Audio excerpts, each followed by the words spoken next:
All right, guys, welcome to Changing Gears episode number 8. We've done 8 of these, by the way. Gears of Hey, War content coming out of Europe. It's crazy. I Who can like it. believe it? Who can believe it? It's all me, I think, but that's besides the point. Who else is here Wow. other than me? This week is once again Frew and Toby, and this week we actually have Blaze joining us. Thank you for coming on, Guy.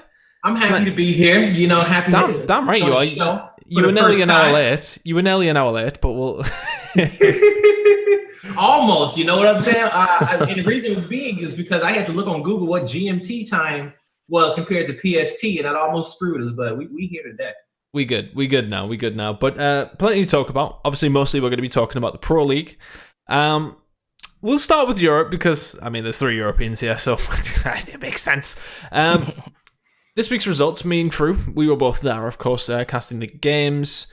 Enjoyable once again, but constant 2-0s is what we're seemingly getting now, Frew. But things seem to be leveling out in terms of who we are seeing near the top. We were in a bit of a status quo where we just weren't sure which way it was going to go, but in the end, we sort of figured out who is actually top dogs at the moment.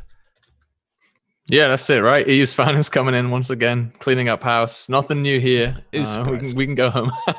But yeah, I mean, to be fair, the game much closer than we expected in that second map once again, and then same again in the second series. That was an exciting one, but first series went the way we thought.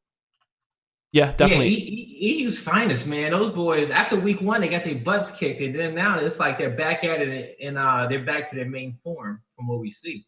That's it. They really did. I think getting the butts kicked is an accurate description.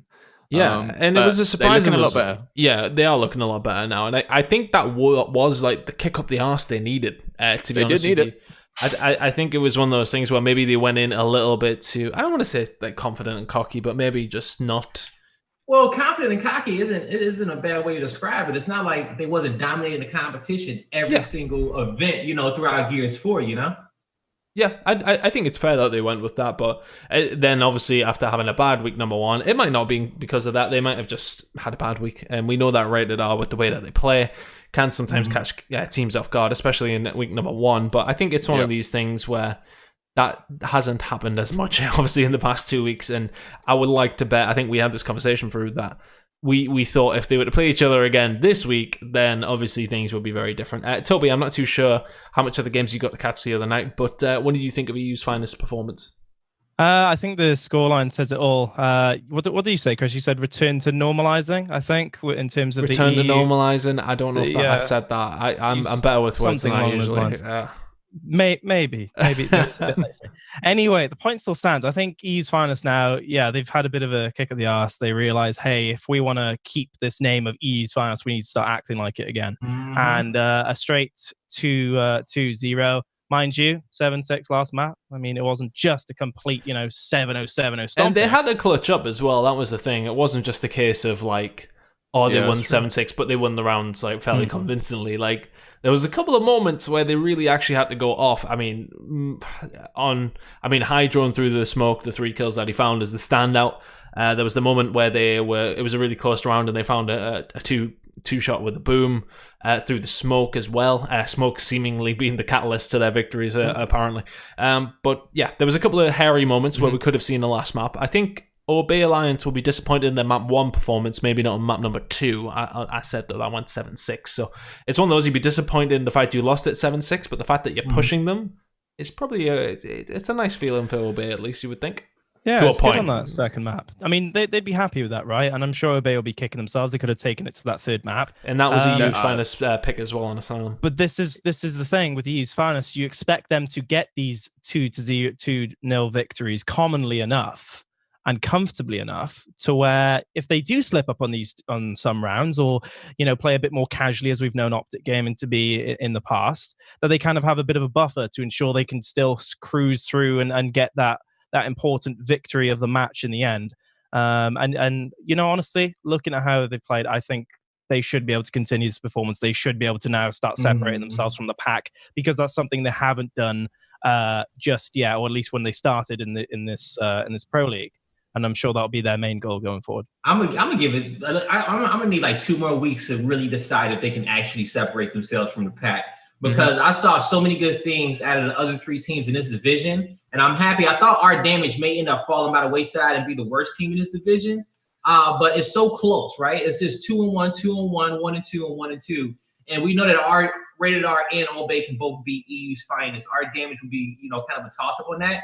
It just comes down to the rest of the team's mentality in this group to not let EU's finest get that psychological advantage over them like they had in Gears 4, right? It's still a new game. It's just the first 3 weeks of the Pro League, go back, and this is where you really take all that data and practice. Now that everybody got to rep against each other, the next time in which they play, the picks and bans should be better, the placement should be better, and we'll really see who is the best, because the LATAM is all tied up as well, right? Any of these international divisions can go either way. Yeah, I think, sorry, one thing just to sort of jump in with is that, and I said this at the beginning of the Pro League before it started, the fact that these teams, yes, okay, they've scrimmed against the EU's finest probably all like last year and whatnot, and in the preseason, but playing a competitive game is very, very different. The fact that they're going to be playing against them every single week will help them grow, and then the fact that they're guaranteed to go to these events as well is obviously going to help them as time goes on. You will slowly get better. The better players you play against, the better you will get ultimately, or you should anyway. So I think, they have benefits of this. Even losing is learning, and I think losing at this high level of competition, so to speak, is going to help these other teams as well. I think, honestly, I don't think the gap will be as large as it was last year. Let's be honest, would do well to have a gap as large as last year between the top and bottom of Europe. But I think, obviously, yes, okay, there is a gap from EU's finest, but the other 3 teams, they're hard to separate to a point. I think it comes down to matchups and vetoes and stuff like that, but I think, honestly, they're fairly close. They're fairly close. We've seen some close games. We've seen the 2 of them. Yes, we've seen a lot of 2-0s, but let's be honest, they've been very, very close games. The thing that I want to talk about one thing, because just picking on what Blaze said, as the picks and bans kind of go on, as the weapon placements go on, something that was really exciting about this series, the map placements were not the standard just boom shot one side, drop shot the other side. We saw weapon placements going down in the middle. They were scrapping it out, for those central placements. And EU's finest specifically were really, really interesting to watch in that regard, because they had a game plan. They baited Obey into pick and bunker, which is the map that Obey beat EU's finest on in the qualifiers to knock them out. So they baited them into pick and bunker, and then they had a game plan relying on these middle placements to beat Obey in that middle straight. And it was really interesting to see, because it's the first time I've actually seen one of these European teams, and honestly, first time I've seen any team have such a perfect game plan against a specific opponent. That was something that really shone to me. But then Obey did the exact same to them on Asylum, so it was going both ways. And that's one of the reasons I think that second map was so close, is because they really did mess up EU's finest game plan on that second map. And I think EU's finest won that bunker map, if I'm looking at that stat document, right? But and the thing is about what teams need to understand of where the value of that center line weapon placement lies, because think about it like this. Yeah, it's super awesome to build those explosive power weapons on your sides, right? But the respect of front spawn and his timing to any given to any given place in the center line of the map can offset that big power weapon being picked up and brought, just based off how the timing works of bringing it all the way to the main fight. Now, it depends a lot on which map you're playing, right? But on bunker, with some of those center line weapon placements being, I think just one being like undercover and hard to shoot when rotating those secondaries, you can effectively put center line weapon placements, force the fight, win the fight, and then kind of back up before that power weapon gets brought there, right? So it's a lot of different ways in which you can kind of play with team setups in order to kind of force those fights, but you're going to always get behind on your secondaries, right? So you got to ask yourself, is the trade-off worth it? But if you understand the timings in which that front spawn gets to those locations, then it can be. And that's kind of one of the things that Obey didn't really capitalize on in that game, is that when EU's finest put the drop shot down at the northern end of the map, Obey then replied by dropping the boom shot at the southern side, like on the exact same pick. So they hadn't had that advantage, but then they kind of just decided, actually, we want to scrap it out in the middle. And if you go back and watch it, right, you'll see EU's finest, they wait till Obey really start to build up where they usually put the torque bow. So on like the built up side, not the bunker side. Mm-hmm. And then EU's Finest on the other side, they put the incendiary down, and all they did was just held that incendiary on that drop shot. So it was 4v1 for the boom shot, 4v3 for the boom shot on the other side, and then there was 2 members of Obey trying to get that drop shot out from under an incendiary grenade. It was really played, and it's one of the best like tactical Gears games I've seen played, just from the picks and bans and the weapons. Definite one to watch. And this was the last week that just went past? Yeah, week 3. Okay. Yeah. Good. There was certainly some interesting things thrown out there. I think it's one of those things where we sort of got stuck into the linear home hill placements, etc., and just sort of used to it. And it threw us off guard as well. And you just went, I remember I sort of was like half looking away. I'd be so happy when we get away from it. Yeah, I was half looking at, I think I was looking at the program just to see, I think it was something to do with the broadcast, and you went, hold on. And I looked over, and I was like, what the fuck? Like, are we dropping like weapons in the middle now? Thank God. And it's great to see. It does. It definitely gives it another factor. It definitely gives it another factor. And explain the reason why is because like the 2 NA matches, Pro League matches that I had this week, it came down to the first 5 weapon placements were guaranteed, right? It was flashes all the way up into drop shot half, right? That's 4 placements. And then you get to this 5th round, and it comes down to if you're beating the team, right? If you won that 5th round and you're blowing this team out, you have to like block out your own drop. You have to go for the block on their drop, essentially, because if not, they're gonna have your drop blocked for 2 rounds, and you can play without it, but it's stupid to play 2 rounds without an explosive weapon, right? So you're in turn, the first 5 picks are guaranteed, and then it's like, all right, now round 6, let's get into it. So we all know how stale that is. And just it just needs to be a little more depth there. It just needs to be relooked at a little bit. Yeah, 100%. I'm sure we'll go on to talk about that a little bit more as well, possibly. Pro League European side of things, all things not really covered. We can talk about our damage radar a little bit. Another good game between these two, has to be said. Second map especially, let's be honest, it was pretty crazy. First time we've seen District as well. That was a pick that really has not come through too often, at all. As I said, it took until week number 3 until we actually got to see it. So District coming through, that was a good map in the end by our damage, but big comebacks seemingly coming through all the time. There seems to be this recurring theme of 3 or 4 rounds in a row coming at the end. Momentum very much swinging in maps number 2 when the pressure seems to really be on Frew. I think it was our damage who come through. I think it was 3 in the end on District. They did, yeah. Absolute chaotic end. I was watching it back. Not our damage. Yeah, I think it was just like I remember watching it back because I was trying to find the top 5 players, which much of the community have been trying to be hilarious about. But I think I was looking back through it, and one of the rounds was like 250 to 248 or something, like so close in some of these games. It just shows the competition underneath EU's Finest is definitely still there. Yeah, and that could have gone to a map 3. The first map could have gone to first game could have gone to a map 3, and we're so close to it every time. We just keep seeing these round 13s go the way of the 2-0, but it's super close. And Rated R, they did look good on District. They looked a lot better on District than they did the first map, and our damage just showing their pedigree, right, coming out and clutching it up. I want to see these teams be more consistent when it comes down to like finishing out the entirety of these maps. Because you see them go and get these big leads, and they get really lackadaisy, so to speak. That they have 100%. These leads. The next thing you know, comebacks start happening.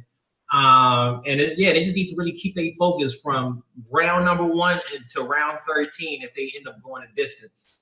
Yeah, that's we had Kenny in the chat last week asking similar questions, right? About what's the difference between the European teams currently in the Pro League and the NA teams, and one of the things that it came down to was that consistency, was that ability to keep calm under pressure, keep calm under those big lights on the stage, because it's something that we've seen European teams be at fault for a long time, is that like they have the skill, they have the talent, but you got to be able to do it over and over and over again, and that's where the practice comes in, right? This is where the European Pro League is definitely helping out. As a player, I feel like, not as a former player, I feel like I've been in those situations, and I think it still happens with these teams where like it is. You get like 5-1 on the scoreboard, right? You got 2 more rounds to go. This is like, like a little sigh of relief. Like, okay, we came out and we performed the first 5 rounds and we're doing good, and we can take some weight off our shoulders and go out here and kind of play. But as soon as they do that, that's the moment in which, what if we lose? Or, what if we you lose 1 round? It's like, oh, no, we got it. You lose 2 rounds. It's like, hold up, wait a minute, y'all. Can we close this out? Instead of just focus on the 7, man. Don't take your foot off the gas. Don't take your foot off the throat whatsoever. Yeah, and sometimes teams can get caught out by taking their foot off the gas, as we did actually say. So, some interesting games at least. I think a lot of people thought that it would, be an EU's finest show. It has to an extent the past couple of weeks there, but it's shown that teams aren't too far away. Yes, there's still a couple of steps behind, but it's not at the point of where we were last year, I don't think. Unless, they're just not quite turning up yet, but who knows? I'm sure we'll get it figured out as time does go on. Let's move on to the next topic. So I want to talk about this one a little bit. The Golden Joystick Awards. Gears of War won the best console game. Gears 5, I should say. Right? Was it a best Xbox game? Let's see. 13 years after their first installment was released, Gears 5 proves the Gears of War series is still going strong by taking home the Golden Joystick Awards Xbox Game of the Year for 2019. Caught me by surprise. Look at that. I know, wow. Get it out there. But, it's just shown that, Gears of War still there. It's still very much there at the top in terms of Xbox games, at least anyway. Any surprises? You know what? I'm going to be honest with you. No surprise. And the reason why I say no surprise is because Gears at its campaign, right? And Gears at what it brings on a PvE scale for casual gamers is something truly unique. And it's the reason why we continue to play this game. And it's the reason why we've loved it over the years. And it's the reason why Gears has so many fans. The multiplayer could be its own thing. But multiplayer aside, you take that out and you have the rest of the Gears, people have fun playing it. They do. Nothing to add from Frew and Toby then now? You've been very quiet, Toby. I'm going to throw you under the bus. Throw Toby under the bus. Yeah, sure. I mean, what else is there to say? I mean, we've had this for years. We've had Hordes, PvE. We've always had incredible campaigns since the start. All the way back from Gears 1. We've had awesome stories. And I think with Gears 5, especially over Gears 4, I mean, Gears 4 was kind of setting the scene in the campaigns, introducing new characters. Gears 5 just took them characters and just exploded with an awesome storyline. And I really enjoyed it. I thought it was from the get-go, it was really intense, and I thought the storyline, how they developed it from Gears 4 was awesome, magnificent even. And I can't wait for Gears 6. I'm a multiplayer guy, but I'm looking forward to the campaign as much as anything else, right? And of course, you've got Escape as a brand new mode. You've got the custom map building, of course, to continue or to allow players to continue to make these new experiences from, release and years ahead. So I'm not surprised about that at all. I mean, I'd probably say that because I am a massive Gears fan. But hey, if we can get rewarded for our games from, awarding bodies, this is a good thing. You're a multiplayer guy that's just hurt. You're hurting inside. We're all hurting, Toby. Okay, we are, but you are absolutely right, though. It's a lot of longevity in the game.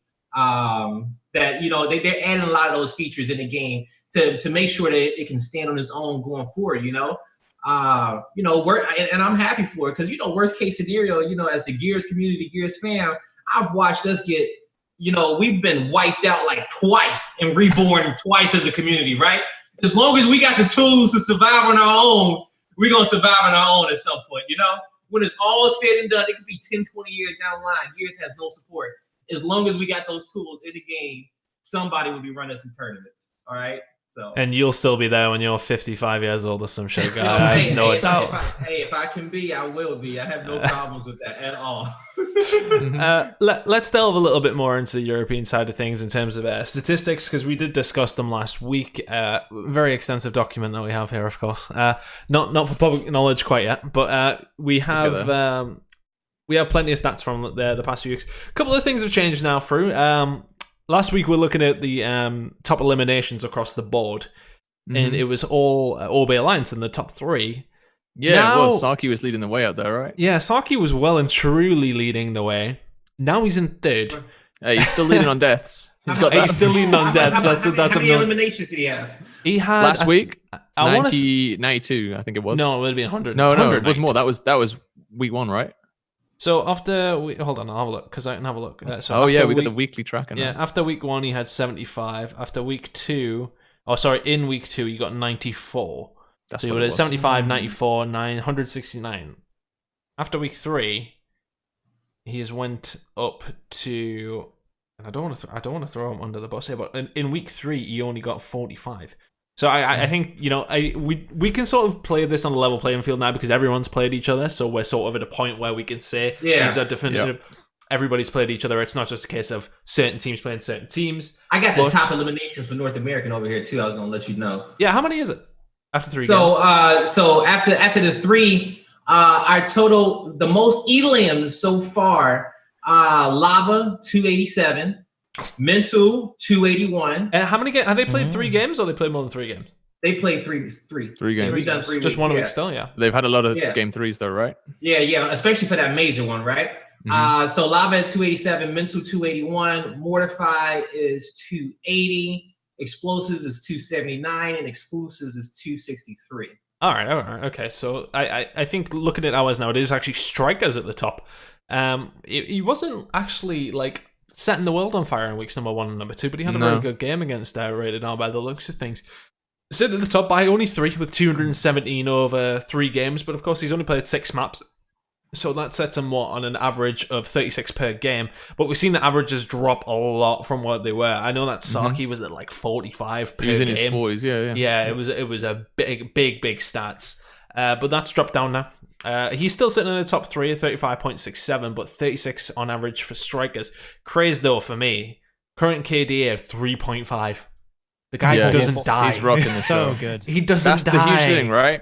If you look at 3.5? 3.5. Yeah, 3.51, right? And that's overall throughout the 3 weeks? Yep. That might be the highest throughout the entire league. Because so that's 214 eliminations and 61 deaths. It's incredible. And who was that again? That's crazed. From crazy? East Finest, yeah. The Mentu has a 2.99, and that's his highest. That's the highest overall KD in NA. There you go. Craze has been up there every week, over 3.0. He doesn't have the least deaths.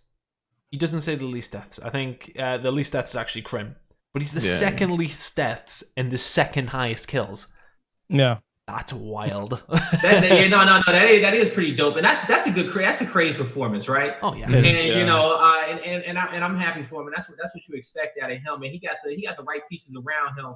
But for a player to be as productive as that and protect his life so well is something that I wish a few more understood. You know.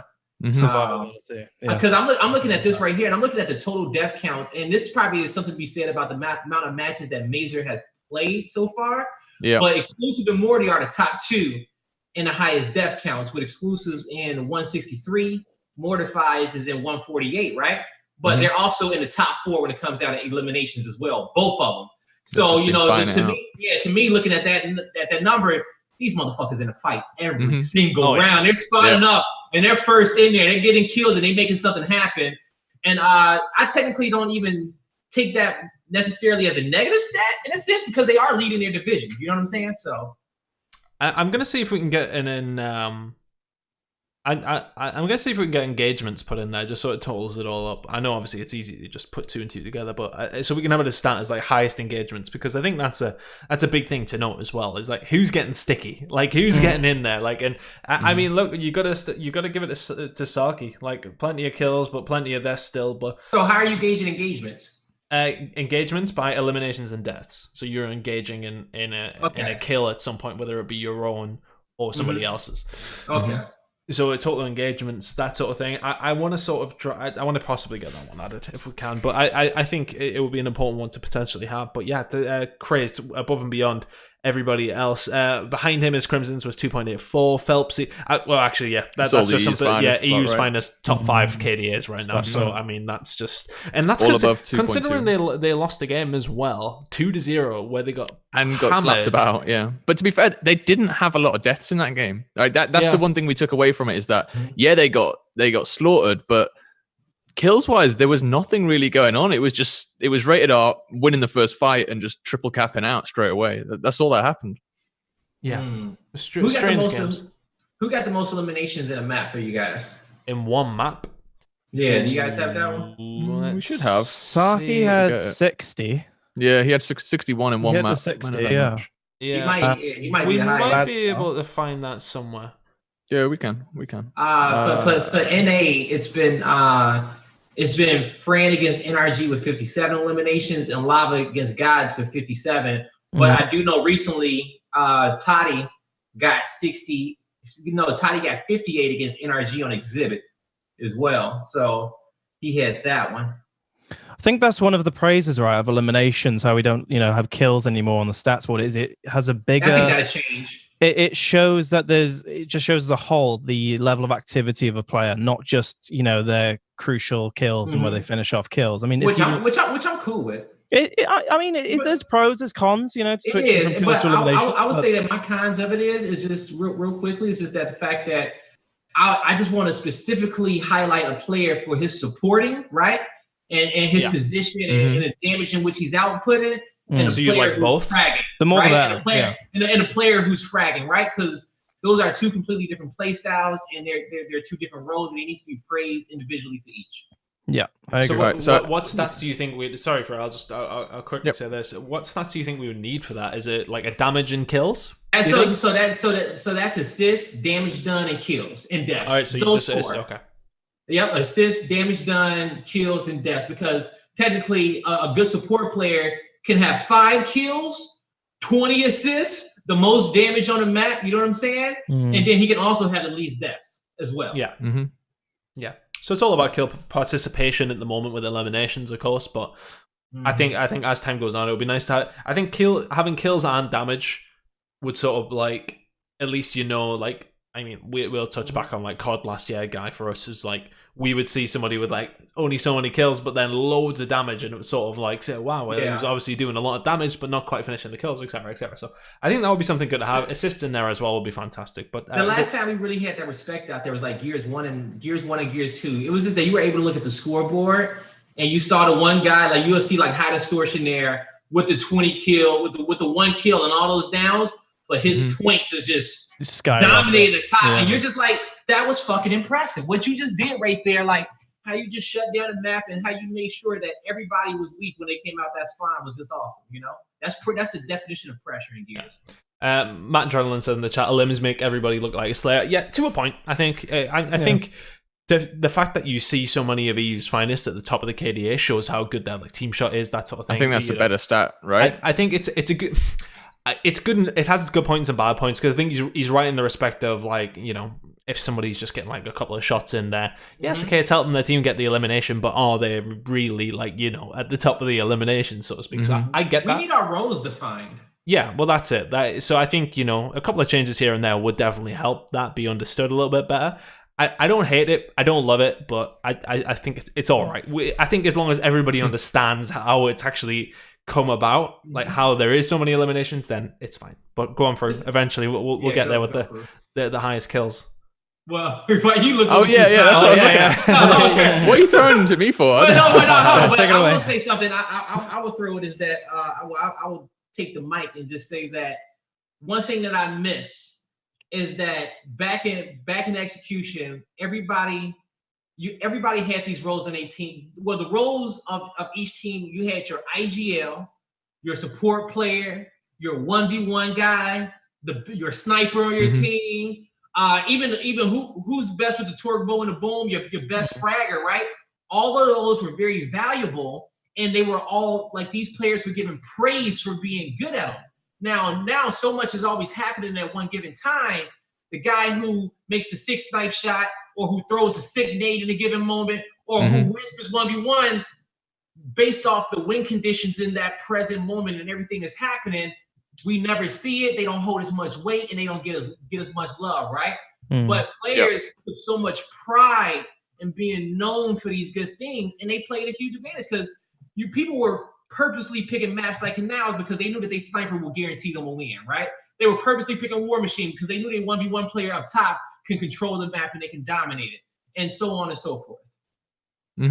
I agree. I think it's power based off their team support, right? Yeah, it's one of those things that we do miss a little bit in escalation, is that impact on individual plays, right? And also you can have an amazing play and it can get shown, but it can also amount to jack shit. Yeah, right? jack shit. Yeah, like, it was like, oh, that was you, cool you can go in, you get a 4-piece, but your hill is still ticking away behind you. Like, it doesn't matter. 6-1. You don't care. You get a 4-piece on canals, you're winning that round, right? Like, you know you've done a good thing for your team there. That's the bit that I miss is it's way more situations. It feels a little hype, right? I was telling somebody about top plays the other day. Like, it's hard to decide like which ones are top plays, because it's like, this guy just got a double kill and a triple kill, but like his team is getting blown out right now. So you could say like, oh, it looks cool, but at the same time, everybody's like, but what did he get? It was super hard for me because I'm the one that goes through and like sort of finds the players for the top 5, and I'm sure the European community will be on at me in a second for that. But there was one. They need to be light on you. Yeah, they do need to be light on me, mate. I've only got 4 maps to work with. Yeah, like give me a break. But I think it was Leonard, the one he picked up the 4 on District Frew. Leonard, we got to sort this out right. Let's because just you keep getting called out every week for saying bloody Leonard. This is not his actual tag. Why can't he just have his actual tag? And then we don't have this fucking problem. Your are so weird with gamer tags. I just want to throw that out there as well. Y'all are mad weird with gamer tags. Shit. I'm having to call him. Right, okay, what is Leonard. it? Leonard. No, it's not Leonard. Leonard. Oh, it's Leonard. So much, it's like an extra syllable in there. Though. Yeah, no, it's difficult. Yeah, right, anyway, besides the point, Leonard picked up 4 to win the round for his team and like eliminate everybody. But I couldn't put it number 1 because they lost 2-0. It's like, what do I do? Like, but yeah, more importantly, I need everybody to get the real game attacks on the roster. Can we sort this out, please? Can somebody... I'm with you. Just sort it out, please. I know they had to change rosters. That's why they had different tags, because they had to set up different tags. To be honest, I don't really know what the fuck happened, but some shit happened, and they had to figure it out. They had to beat the system in order to get to where they are today. Some shit like that. That's literally it. Their game attacks got locked in. Yeah, if TC are watching, can we please let them change their game attacks? Please, they made it so far. They've made it to this point. Let them change to their original name. Because they're gonna go to San Diego, be able to set up their accounts, and they're gonna be called completely different players. And I'm not gonna have a fucking clue who's who. I'm gonna be sitting there like, well, I don't actually know who's who. I haven't got a clue at this point because I actually don't know their real names. Because I mean. Yeah, anyway, besides the point. But yeah, top 5. Should we go back to top eliminations? Yeah, go on, mate. I have got them. I don't care. But you're right, the top 5, they are difficult to do. I think you do a good job with it, and it's difficult. Also, like, plays like, like Breaker and co, when they were just lancering out on the home hill for about 15 minutes, and they were just holding their home. All they had was like a 90-degree, like, perpendicular, beautiful crossfire. And they held that hill for it was probably about 30-40 seconds against all the members just swarming into the hill. Mm-hmm. It was beautiful. It was perfect, like, defense, but it's not flashy and it's not exciting to watch on a top 5. So, but I guess to me, I find that sexy. I'm like, oh my god, look at that! Same, look at the perfect cross here, the lockdown of the lanes and the sight lanes. But at the same time, you're right. It's not technically flashy, but almost in escalation. Almost in escalation, the team play should be the top 5 rather than an individual play, because there's so much that's going on. Yeah, and that's the difference, right? Imagine a top 5 on execution where you're like, oh well, look at this awesome smoke grenade someone threw. People would get so much shit for that. Look at this push on the middle bridge on canals. It could be the catalyst for a round win, right? Opening, right? Yeah. You can lead that into the play, but you would have to add the kills into it. But you can do that. Yeah, you can lead it. Like, look at a smoke grenade to ultimately lead to the. We'll try it. All right, let's get into these top eliminations. Just a spot through a Chris smoke. Loses his mind. I've got top 4. How about that? I can't do top 5 because there's too many at the 5th space. But in a single map, at 4th place, it's Phelpsy. He's got 50 in a single map. Okay. And then in 3rd place, Obey TJ at 52. Mm-hmm. 2nd place was Breaker at 57. And then number 1, you're right, Toby, was Saki with 60 exactly. Boom. Which is quite a lot. And if you take all of this into account, the 3 from Obey were all in the same match. So they had it was. They had like 170 between them or something. Yeah, that's all the long range gunfights for the Lancer, etc. People chipping in from all sorts of different angles, I'd imagine. Yeah, they were a bit scrappy in that one, but it was a good one. Yeah, good performance on OB Alliance. Obviously, with going into weeks 4, 5, and 6, obviously here in Europe, we're going to be going through and playing. Everybody plays each other twice. Are we expecting the same sort of thing then? Are we expecting the same sort of results or variously different? I think the one that we will all unanimously agree on is the fact that we think EU's Finest probably win all 3 of their games this time. But other than that, are we sort of still like, fuck, I don't really know. Like something I'm really happy about actually is our Damage's performance here. Me and Alex, right? We were doing predictions last week of this one game, and we both went rated R. I said the same. Yeah, you too. And it comes out our Damage actually 2-0. I mean, even Guy just said earlier that he thinks that our Damage could be the weakest team. I thought they were going to be. Exactly. And this is the team that we thought would be potentially right behind EU's Finest. As always, since Gears 3, just nipping at their heels, but always just second place in Europe. But here they are actually contending for just to stay in the league, we thought at times. But happy actually to see that not only is it, the veteran team of EU's Finest doing well, but also our Damage, who's kind of like the week of veteran teams really stamping their mark. They're the reciprocity to the NRG. Exactly. Their experience actually is showing through now. And we know Rated R was perhaps that really loved team from the qualifiers. We thought they were looking the strongest just behind the EU's Finest coming into this. But now Rated R have actually lost a straight 2-0. So they won't be happy themselves. And so I just love how this is maintaining how unpredictable it is.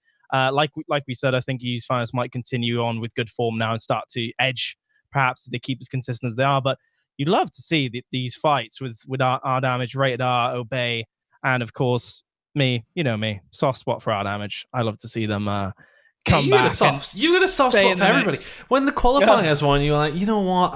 I would love to see Obey Alliance make it all the way through. You got to get passionate, mate. This is Gears of War. You got to have an attachment. Just to let you guys know that week number 4 changed it up slightly, so it's not the exact same. The exact same schedule in the same order. It's changed very slightly. First game is Obey Alliance Rated R on Monday. And on Damage EU's Finest. Ooh. Speaking of veterans. I mean, when our Damage and EU's Finest played, it wasn't good for our Damage. It didn't go well. I think they were on the wrong end of EU's Finest having to prove that they were still the best. That was the second week, right? Yeah, I think that probably didn't help. And I think the positive to note is that they'll know what maps not to play them on now. But at the same time, as you said at the beginning of the show, the adapting will have to happen pretty quickly because, it wasn't a good showing first time round. Huge week though, isn't it? Huge week for Obey and Rated R. They come off. Yeah, especially them too. Now they really need to make sure that they can win this game because we'll start to see a table forming perhaps and differences between these teams in terms of points. But yeah, that game, oh my, I'm gonna be glued in. Yeah, considering we've only got 2 more weeks, and then both these two teams will have to play EU's Finest once, and they will have to play our Damage themselves, of course, as well. Whoever loses this is in a pretty shit spot. It has to be said. And not good. Yeah. When the relegation starts coming up, that sort of thing, they have to be super careful. They have to be super, super careful because you really don't want to have to get caught out in relegation. Of course, you don't want to even be in the position to be there. So I think this is a massive game for them both. I'm going to go ahead. We're doing predictions, by the way. I'm going to go ahead and say Obey Alliance are going to win it again because I think that Rated R have lost 2 very close games in 2 weeks. And that must suck. But they also the only team to beat EU's Finest. They are, but I'm sort of like putting an asterisk next to that. Okay. Next to that one. We're pulling out the asterisk now? Yeah, the whole league is an asterisk, mate. Yeah, it is, yeah. I'm putting an asterisk next to that one of I don't know. Okay. First week. Yeah. I don't know. But at the same time, if they fucking show up, they could beat them 2-0, but I don't know, because the first game between Obey and Rated R was probably the best game of the first 3 weeks, I would say, personally. And to see that run up player again... mentalities, that's player mentalities here, right? Just that you gotta go in with the confidence that, hey guys, we beat them already, right? We beat them already. Our other games was close, the teams, pretty much the whole league, just go in there with respect that the whole league is close, super close in that. Don't let your squad be the one to fall off by the wayside because you think that EU's Finest is returning back to that form or or that things are going back to the Gear Sport trends with our damage and EU's finest being as good as they are, whatever and whatnot. But hopefully nobody has that type of mentality on any of those on like OB Alliance or Rated R. Hopefully. Boys, what we thinking? Well, I was gonna say, so Guy, you've gassed them up. Who are you going for? That's the question, isn't it? Between the two, between OB and Rated R. Rated R. I'm gonna say Rated R swings it around. I'm gonna say they get their shit together and they swing it around. And because also as a new team, you beat the best team and you can get a little confident and cocky, right? You beat the best team and you can be like, oh yeah, we're feeling good about ourselves, this and that. But I think that they got a good lesson on consistency. I'm gonna say Rated R for that one, and then just jumping over to the next matchup, I will say EU's finest over our damage. I think that's fair. Toby, Frew, come on. All right, I'll go next then. This is a tough one, actually. Obey Rated R. This is probably the toughest prediction I think we perhaps had to make. I'm gonna go with Rated R. Just about. I think it could be a close one, 2-1. But one of the reasons I say this, I know I've been hyping up Obey, but there's going to be a lot of pressure on their shoulders in this game, as we discussed. And Obey at times have been known to not perform up to standard during these really tough, close times. And I feel like Rated R, they could be fiery. I feel as though they could be coming into this believing in themselves, and I think they could get the edge in terms of slaying power at those initials and really getting the heads of Obey. So I'm just going to go on that basis alone. I think Rated R will clinch it. EU's finest, our damage. I think EU's finest will be loving this. They've done the dirty work, if you will, this week. They've showed what they can do, and now they can just do their usual thing against our damage. They've got the number. Nice straight 2-0 to really separate themselves confidently from the other teams. Go on, Frew. All right. So I came into this a couple of weeks ago. Got a smirk on his face. Here we go. Yeah. No. I think like, I want to set the scene a little, right? Oh, yeah, do that. I like Coming that. Okay, sit back. We're in for the long haul. Give me my voice. No. So I've been tracking head-to-heads of Rated R, of EU's finest, Obey, our damage, all the way through since the start of the qualifiers, right? So every tournament they played in, every week they played in the Pro League.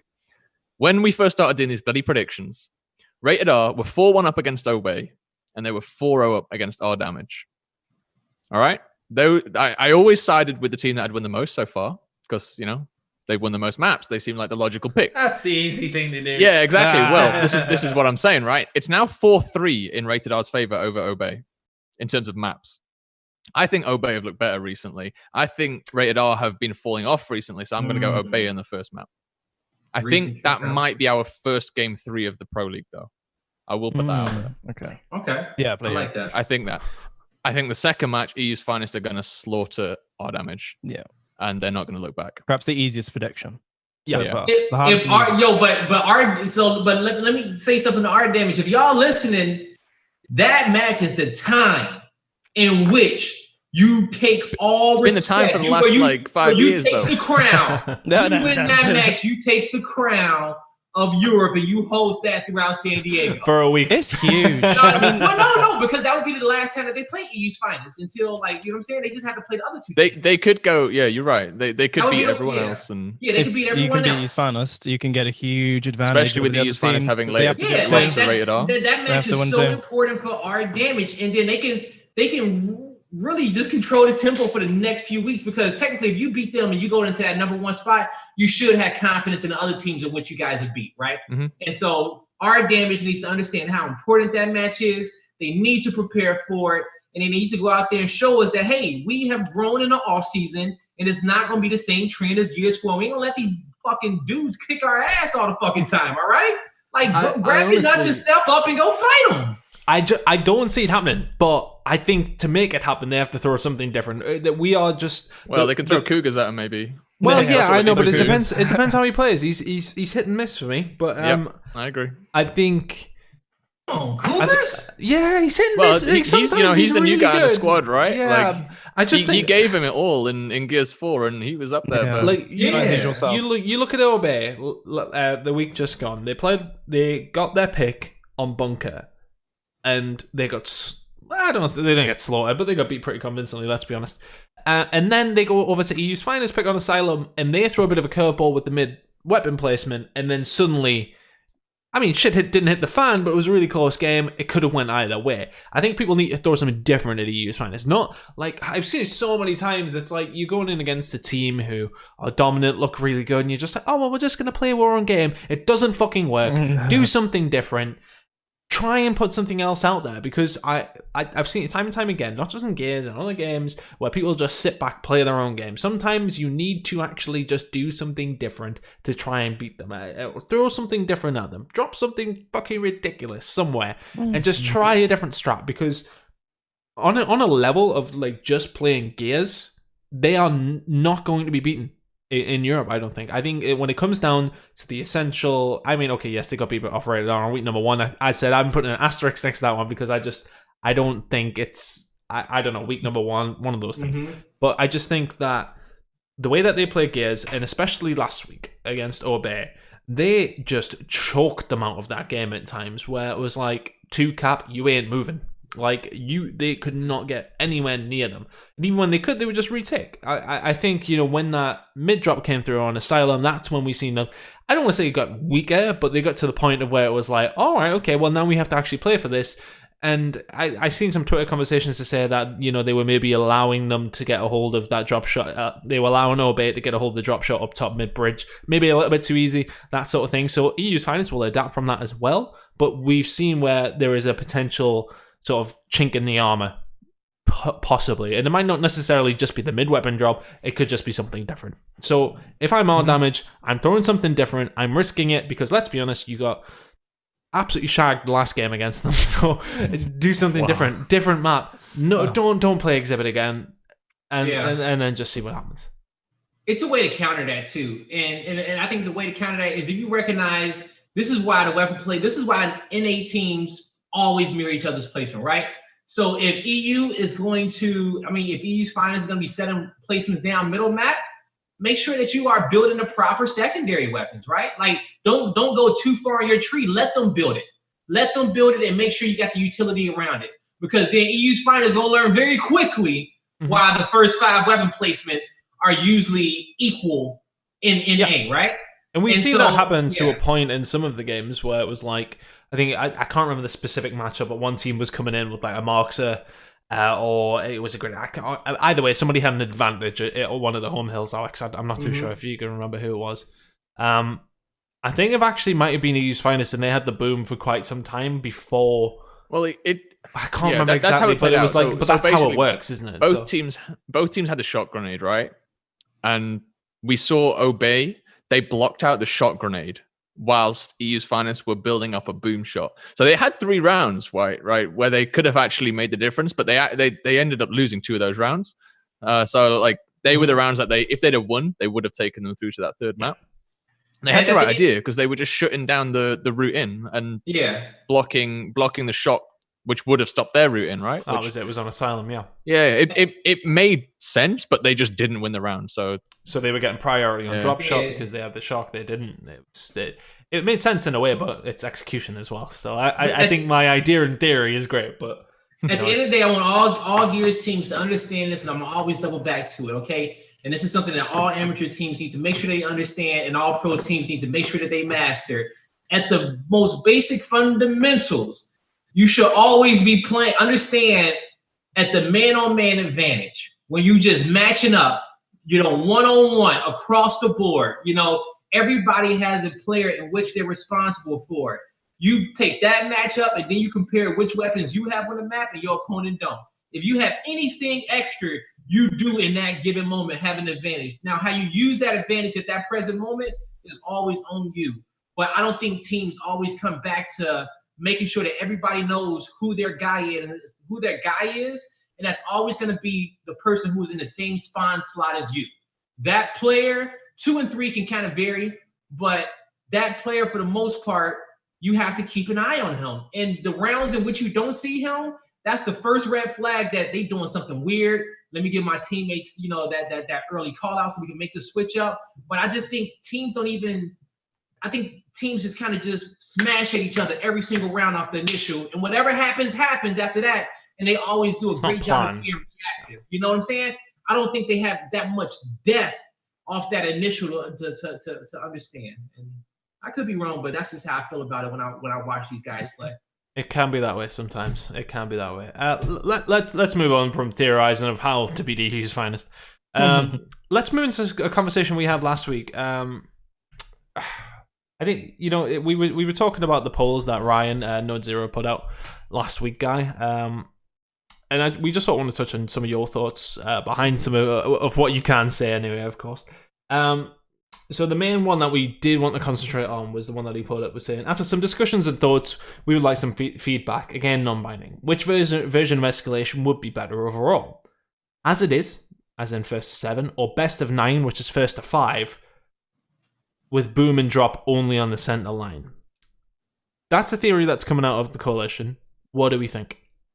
I think that the latter, the lesser rounds, boom, drop on the center line, is going to be one that plays out a lot better than what it is now.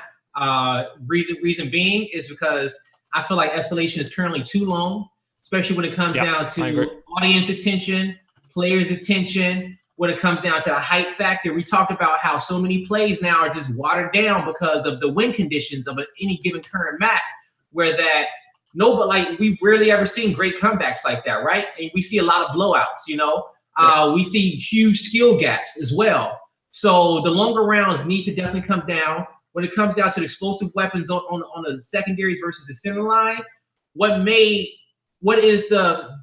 the best things about Gears team fighting is for control of map and power weapons, right?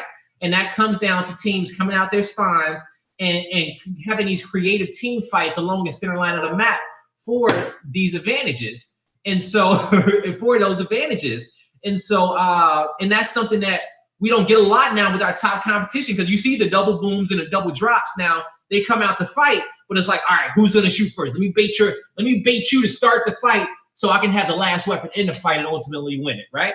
So I do agree that the latter to his choice there is the better one, but I still think you can get even better than that. Yep. What would your theory be better on that? Also, by the way, I want more, like, I want shorter game types, and I do want more maps. You know what I'm saying? Like, best of 3 is cool, but I'm fine with us playing, like, having a deeper map pool, right?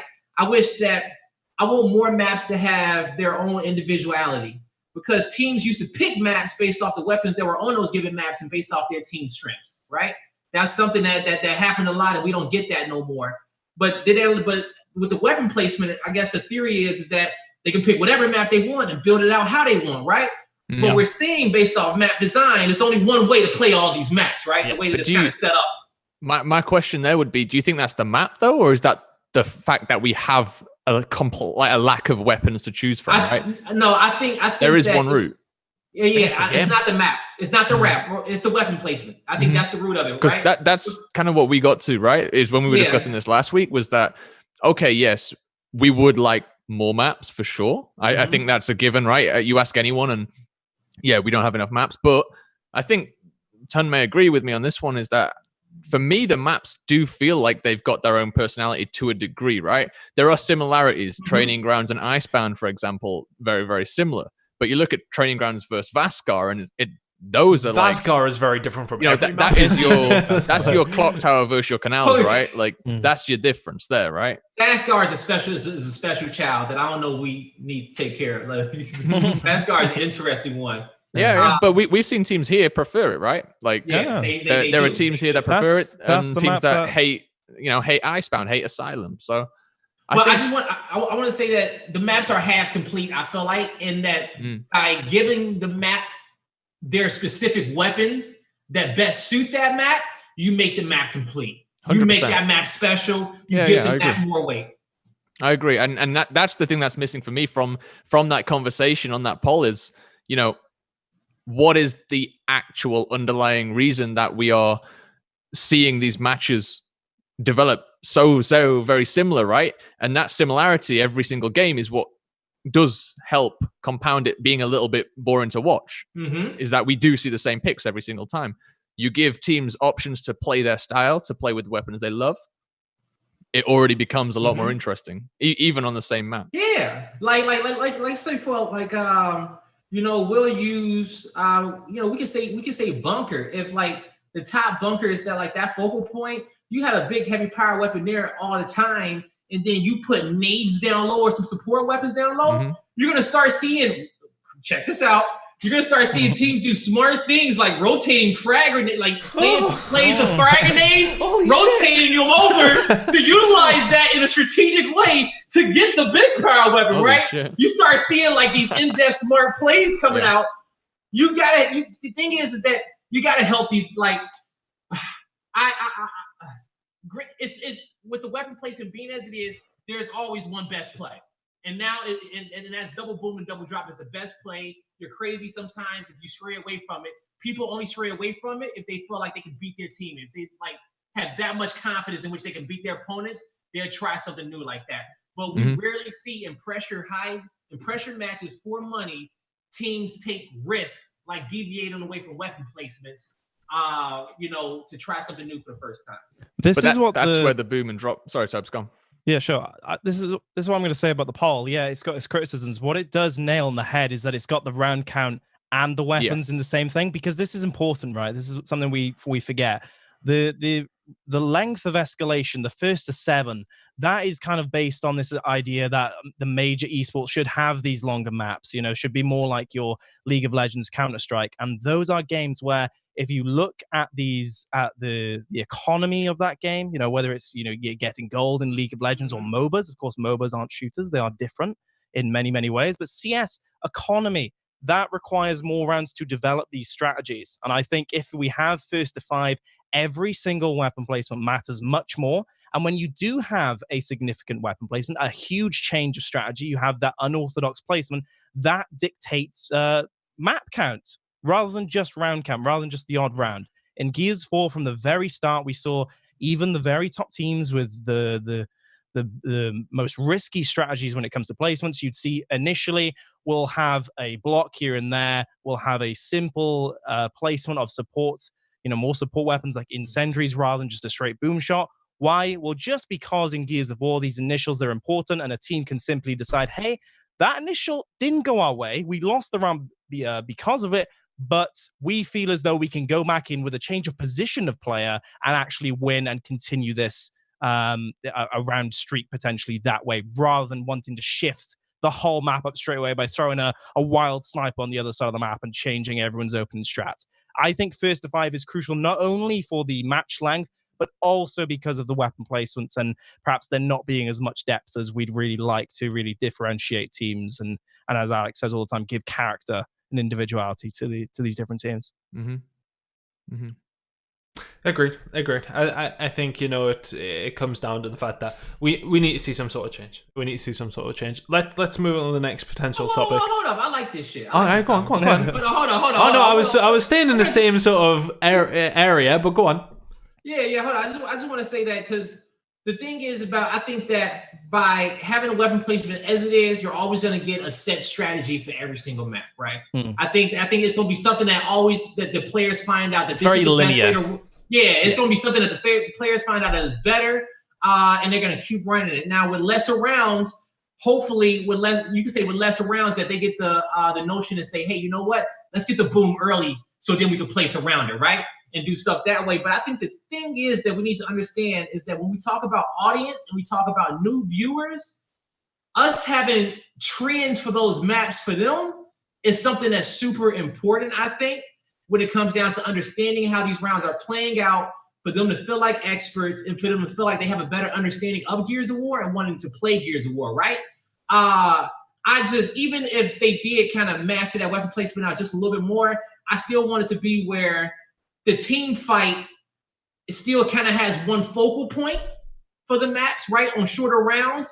And then we see these teams use these other secondary weapons, instant shocks, smokes, flashes, to be creative to obtain that sole objective, right? That's the beauty about the bomb type, is that you have the two objectives for the audience to focus on the map at any given time. And it's like, how do these teams break off and do it? If you have too much of that leeway, then you get too much craziness happening and you never truly get the structure and there's too much inconsistency. some can say that, yeah, that's the, creative strategy around it. But teams still, like even at a competitive level, still want some type of consistency there, right? And they're going to force it on their own. So you might as well help them out a little bit. So, and do it for the audience. So that's all I want to say on that. I think we can all agree we'd like to see some changes made to escalation as a general, and I think the community are there with us. Something else the community are interested in. A lot of talk around this recently. Right, is execution going to come back, man? Like a lot of people talk about it. It's ultimately de-Gears game mode. It feels that way. What do we think? Like there needs to be changes to it if it is to come back, no doubt. But at its core, that is what Gears of War was always about, wasn't it? Yeah. So, do I think it comes back? No. Why do I think it doesn't come back? Right? Hold on, before y'all like, hold up, please. What you mean? Some people's stomachs and hearts drop, right? Because execution was always incomplete. That's what it was. That's the problem. Yeah. So that's the thing, right? But do I think that we need a new game mode? I do, right? But what is that, right? And what's Gears at its best? Single life, pressure, okay? Those single life game modes, putting Gears at the highest pressure situation. Crazy shit can happen. Is what the esport needs to be. You need to be able to, so you can slow it down, give the players back those roles, put the audience back in a position in which they can understand it, and kind of slow it down, because the way the escalation kind of went from Gears 4 to 5 is that you added more of these stipulations to create those epic moments, right? You added the lives, you added a few more other win conditions to try to create those exciting moments and to make them happen more often. But when you just double back and not make the competitiveness, let the players create those moments, right? We want the players to create those moments, and we saw at the simpler 100%. Game modes, they were working harder. The moments were more about them and what they were doing at that given moment at all times, not how the game was kind of deciding, so to speak. So we do need to get. So I think we need something new, like single life. We've seen Ryan tweet like, "Oh my God, I'm excited about this new game mode that we're testing out." Like, what is it, Ryan? Like, what is it, right? What is it? But whatever it is, it just better not be Respawn. I think it needs to be single life. Whatever it is, It needs to be single life. And because King of the Hill is by the way, King of the Hill is our perfect Respawn game type. The spawns are broken. No, for some reason we don't get the concept that as a hill rotates, certain spawns need to be activated, other spawns need to be deactivated. All right, based off every given hill. You have close tier spawns, mid tier spawns, far tier spawns. As a hill becomes at a certain location, close tier spawns get blocked off. Mid-tier spawns are blocked off based off players in those positions, okay? That develops setups and how teams set up on maps, and far spawns are open to anybody that dies, right? But it's not enough structure in that for the audience even to understand where pressure is coming from. You go and play ranked in Exhibit, you're having a great team fight up top for control, but all of a sudden it's even smart to run and die because you're going to spawn on the flank, right? You can just... You go, you die, and you get on the flank, and it's technically like you never die. You just teleport into a better position. So, but also the audience only having to worry about any given hill at any given time makes them feel like experts, right? They feel like experts. They want to watch. They want to play. They can tell what's going on, right? They can tell what's going on and what's happening. So I don't think that we need more Respawn game modes. We perfect the ones that we have, but we need a fucking amazing single life game mode that we've been asking for since Gears 1, and that shows the game off in the best gory and climatic light, and just bring that exciting moment to the audience. I don't know if I know you boys will have a point on some things that guys said, but I don't know if this is just my COD brain.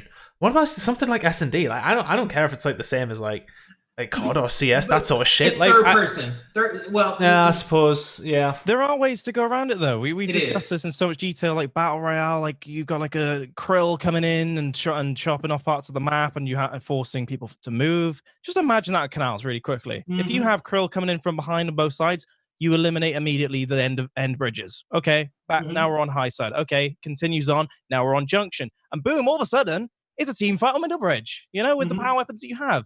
Until someone's below it and someone's above it. Yeah, good point. We'll work on it anyway. Yeah. I think I get you though. I get you. What Guy nailed though, I think you can summarize is accessibility, right? With single life, The amazing thing about Single Life is it's so accessible to viewers. You understand what's going on. Oh, he just won that because he got 3 kills. End of round. Let's go again. We know where the spawns are. We know where the weapons are. Let's see, run it back, etc. Oh, someone's just done a clutch play. We know they're going to win that round potentially because it's now 3v1. Not, there's one ring that needs to be decapped behind him. He needs to run over to the button, etc. So many different things going on. And you can start to appreciate what really makes Gears unique. And that's the outplay potential in 1v1s, cover play, wall bouncing, and clutches. Boom. 1v2s are so hard. 1v2s in Gears of War are so hard. And players get them a lot in escalation, but they just don't hold as much weight based off how the game mode is. And this is but they are hard to do. Exactly. With King of the Hill, though, as well, that might be less so accessible to viewers. But in terms of players, King of the Hill is that one mode that bridges all the casual players from, say, TDM Social to your more intense modes like Execution and Escalation. With one ring, the player can understand what is going on, and the one team is defending a hill, one team is trying to attack. There are setups, and that's kind of where the depth goes. That's, I guess, one of the criticisms of King of the Hill as a competitive mode. Is it a little bit too basic? Is it a little bit too predictable? But for me, basic is great. Well. Like, exactly. Basic's great. It draws people in easier. To have. Escalation can be amazing to play as an individual and as a team with the depth and whatnot. But let's think about this from a viewer perspective. Let's think about this from a ranked perspective when you don't have team communications. Honestly, when you pile the respawn node of Escalation against King of the Hill has a lot of benefits and pros over Escalation, both to play and to watch as a fan. I got it. So it's just 3 things that I want to say. And simple game modes are okay because Gears is not a basic game, right? Gears as its own is so unique. No point in getting too complicated with the game modes. Granted, we do want to be Gears and unique, and we want to be different than others. But since the game is so unique on its own, you don't have to complicate the game modes, I think, right? So I think simple game modes are okay. When it came down to, I just want to mention on the Creel, because I see a lot of people commenting on the Creel, right? And on that aspect of it. What I see happening with that Creel aspect is that I just see too much happening on the map, right? Like just aesthetically, like just too much happening on the map with the Creel coming in. Technically, if the Creel comes in, they're coming into a central focal point, right? In which people have to play for it. Just highlight the focal point, right? And so my idea when I was giving around was saying like, the focal point can be, Gearsy and themed, however you want to do that. If it's capturing, make sure whoever's in the emergence hole at the fucking end of the round, however you want to do it.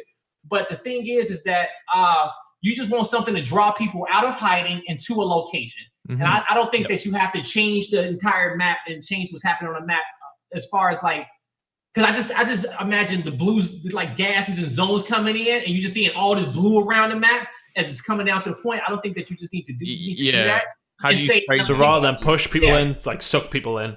So you say that, okay, in the last when the game's over, whichever team is in this location wins, right? And so that's the team that wins, and you have it somewhere along the center line of the map. So what happens is you have to fight off the initial like you normally do. But if the game slows down, because typically, let's say the most stalemated map in Gears history, Canals, the team won initial, and the reason why I stalemated was because somebody was on mid-bridge. Somebody had mid-bridge control. Now, it becomes a team that has the advantage and a team that lost the initial at the disadvantage, rightfully so. But you need to make it where that if they have to be in that location at the end of the round, then they will start getting creative early on to get to that location because they know they have to be there eventually. And if 2 teams are at that location at the end of the round, who's ever left standing wins, right?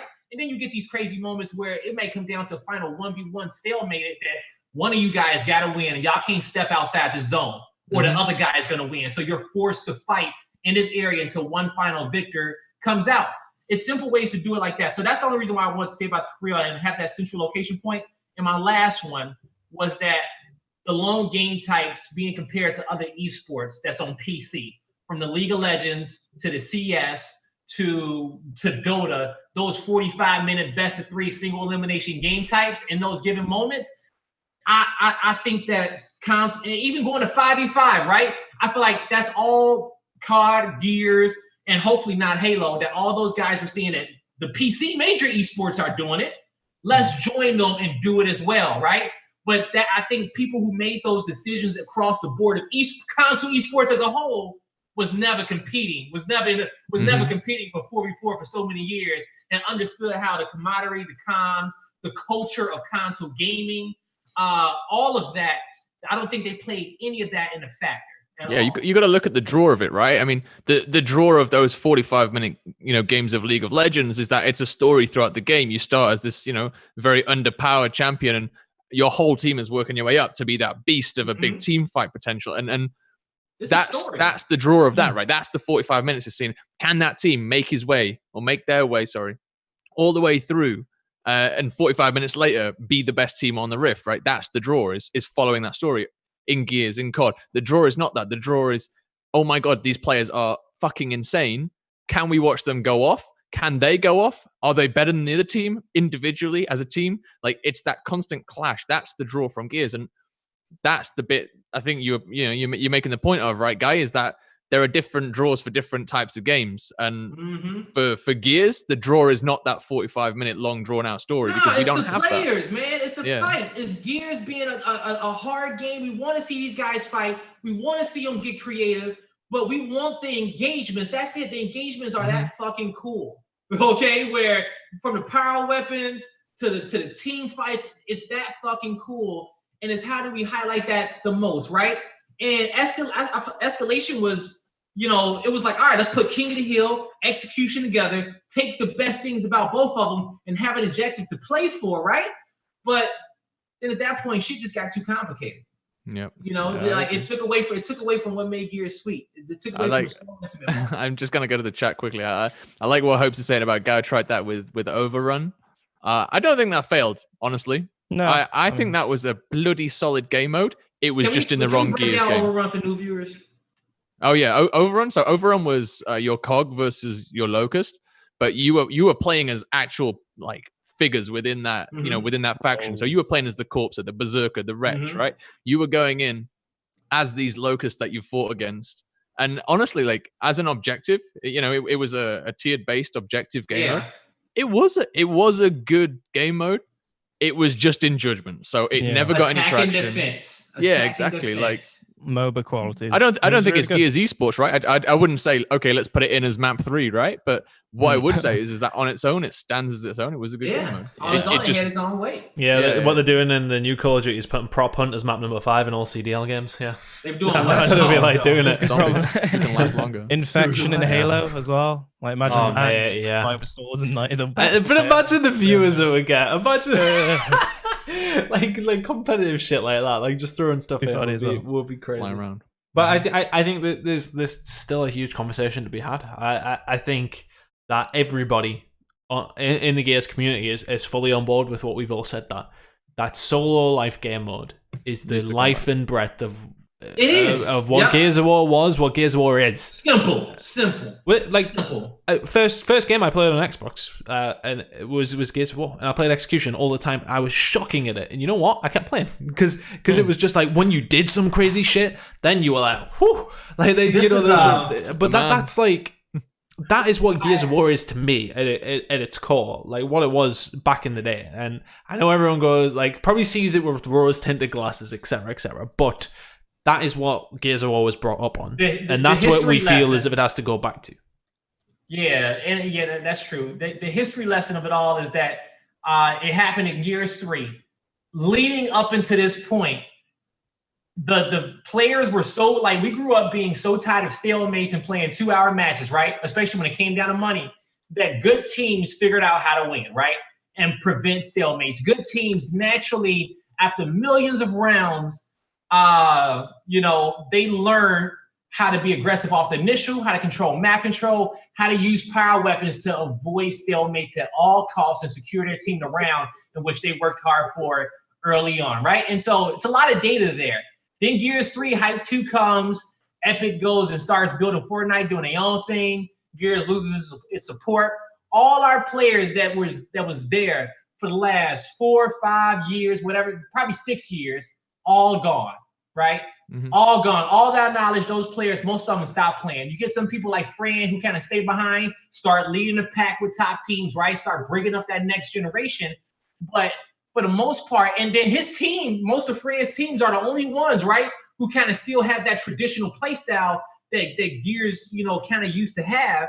But with the 30 sensitivities in these new younger players at that point, they come in, they master it, and they're like, fuck it, we're gonna bounce all around, we're gonna do our thing, right? We know how to win games our own way by individual skill versus the strategy that used to be here, right? And from that point on, Gears of War as a culture went a completely different direction. That's why UE turned out the way that it did. That's why Gears 4 turned out the way that it did. And that's why we are where we are today. Because two different coaches of Gears of War was given that input. And we need to get back, to where that used to be, where we're starting to talk about more tactical gameplay, and it starts with single life.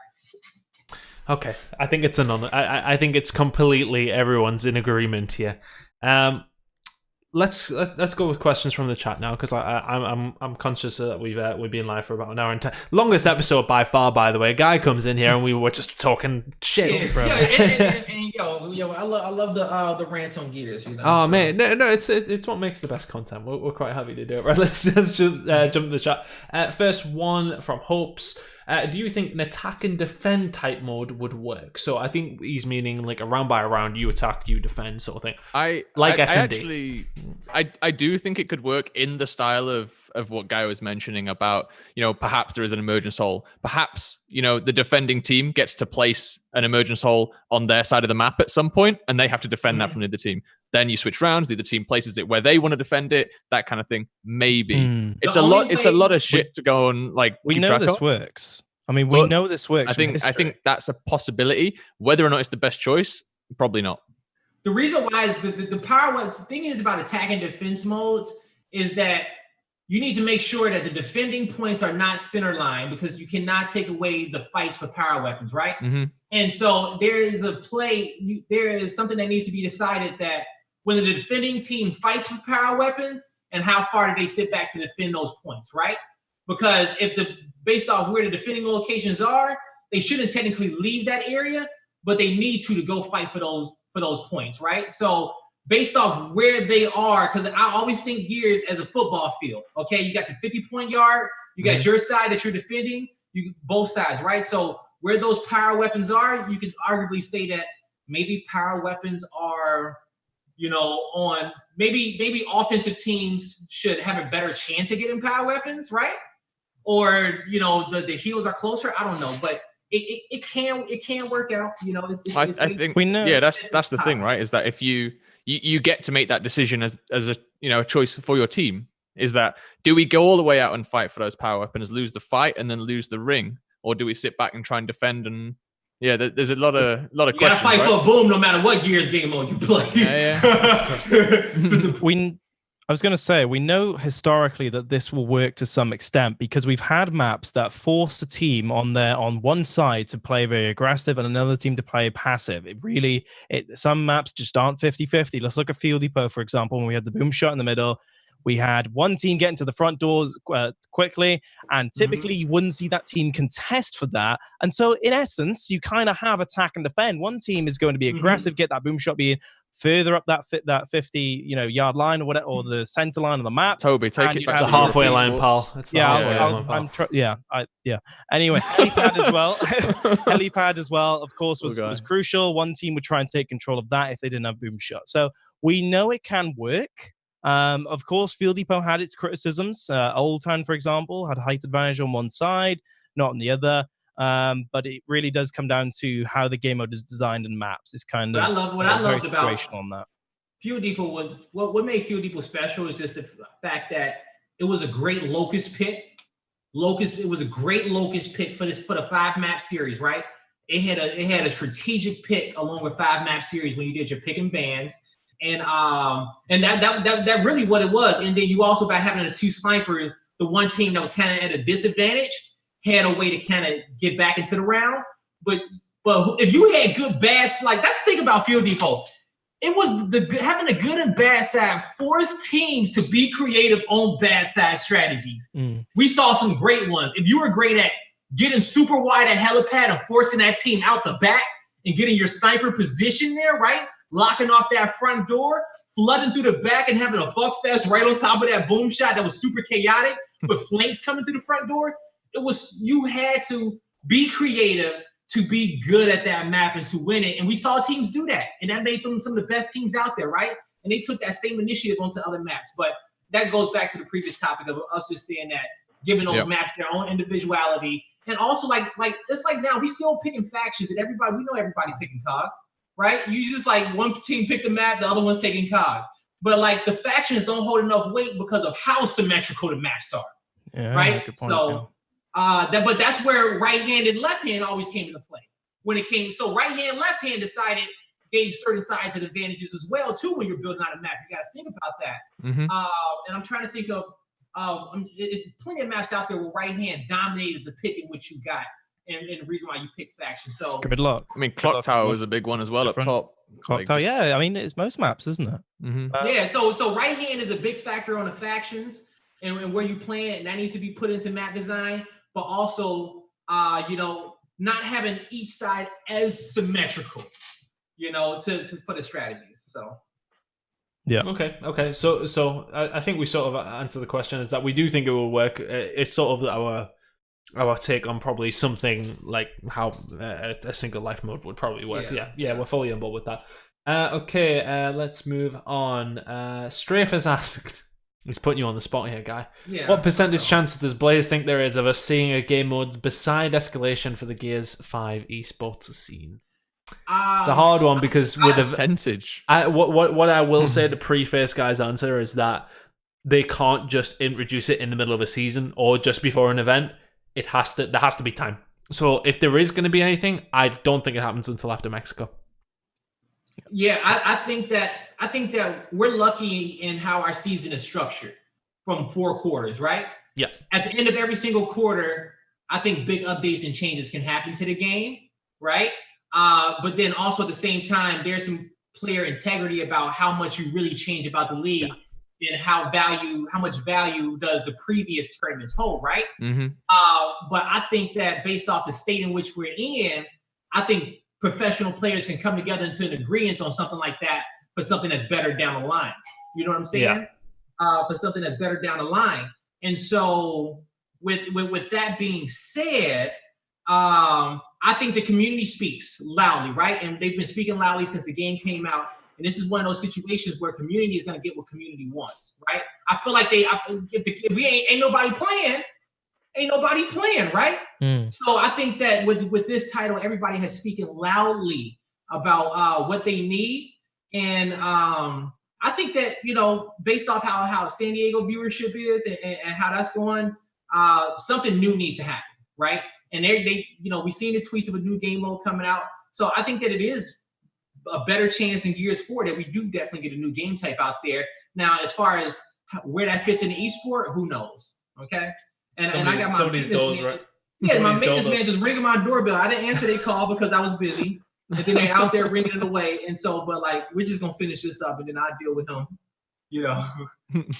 It's good. It's good. You can go down to the door. You've answered the question. I'll mute up real quick. You guys keep talking.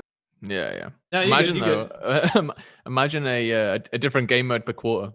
How stupid that would be. You just go in escalation just 1. Experimentation. I think he's very right that there is a significant stopgap in between seasons, but then you have to look at it from a point of like people who are playing ladders or qualifications and stuff like that. Like, what do they qualify on to then play in the league? It hasn't got a percentage. Well, yeah, we didn't get a percentage, guy. What was the percentage chance? Percentage chance of us getting a new game mode. So I'm gonna say he's gonna say 50. 50. Yes or no? I think it's a 90% chance that we get a new game mode. Right. Oh. I think that's number one. I think as far as it going into the esport, I don't know that answer. You know what I'm saying? Yeah, I don't know that one because you see, he's out there and he's tweeting about, when he's tweeting about just reducing escalation and making those type of he being Node 0, right? He being Node 0 to clarify is tweeting about those type of changes to escalation. So, and it's a lot of investment into escalation, right? But I'm the type of person that since I've been in Gears since day one, I know how much power community has, right? The majority and what people want to see, and I think, a lot of people are upset and a lot of people aren't happy, right? So they need to do drastic things to address that, right? I think bite the bullet. I think at some point you gotta fall on the sword and say, "Hey, my bad, right?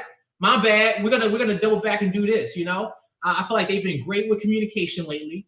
You know, they've been over communicating, which is something that you have to do as a game developer, right? Yep. You have to over communicate. That's just so important there. So I'm happy that's been happening. And yeah, we're gonna see, man. Okay, we're gonna see, because if you keep the current trend from Gears 4 till now, you're gonna get the current results. That's simple. That's really simple.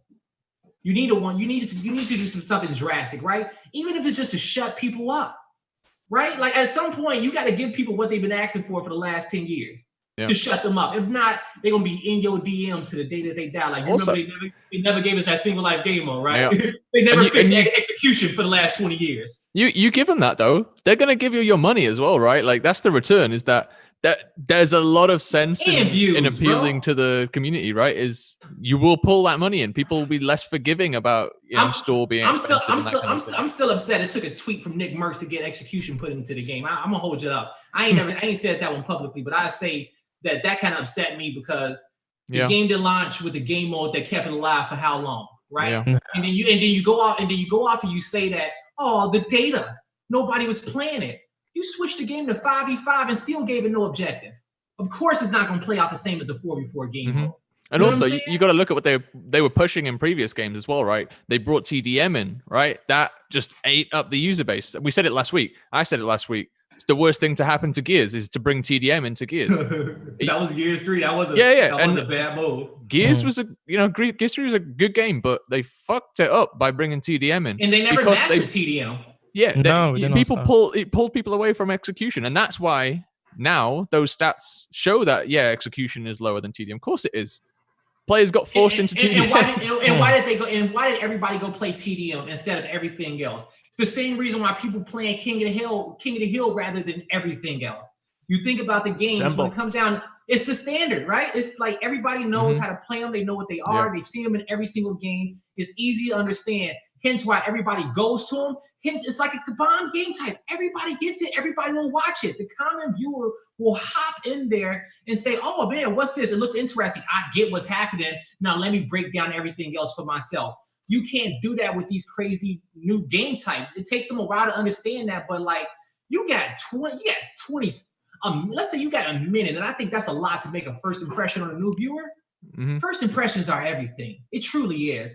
And you guys seen me in the beginning of every single esport, or like every single tournament or map, any major map. All right, you don't know what escalation is? Let me break it down to you. First team to do this, right? Yeah. And I need 60 good seconds. Oh, it's half time. And I need 60 good seconds to break this down and set the stage every single rip. Yeah, I get you. All right. We understand. I think we've done writing for the night. I think we're going to close it there with questions. What about Pokemon? Yeah. What Pokemon did you pick? What about Pokemon? What Pokemon did you pick, Guy? Did you get it? Oh, I know. I'm probably gonna go get it today because I need to go buy DS and I haven't. So I pre-ordered. But you Fire Squad, Score Bunny Squad, you already know this Fire Starter every single time. I was gonna go. I was gonna go Sword, but I might change my mind. Yeah, I don't. I'm going Shield because of the Lion main. Of course. Yeah, I'm going full Fire Squad on the game. You know. Well, guys. Thank you very much. Good episode. Wow, we really delved in, didn't we? I think anybody who is watching the VOD or listening to the podcast, if you have any questions for next week, please put them in your comments and whatnot, and we will try and answer them. Guy, thank you very much for coming on. Is there anything extra from yourself? Ask me anytime to come on. I definitely try to make it on here more often. You know what I'm saying? I don't mind chopping it up with you gents anytime. Okay. I know you miss me, so if we can have a weekly conversation. Hey, yo, that's my COD duel. Y'all don't know, man. We need a ton of cast and COD together, yo. We'll drop it. Oh, okay? Don't. Maybe not. Maybe not this year. Who knows what's happening? Yeah, we were a great duo. We went out. We good. Oh God, don't get me talking about COD. Guys, Frew, Toby, thank you very much for joining me once again. Anything else from yourselves?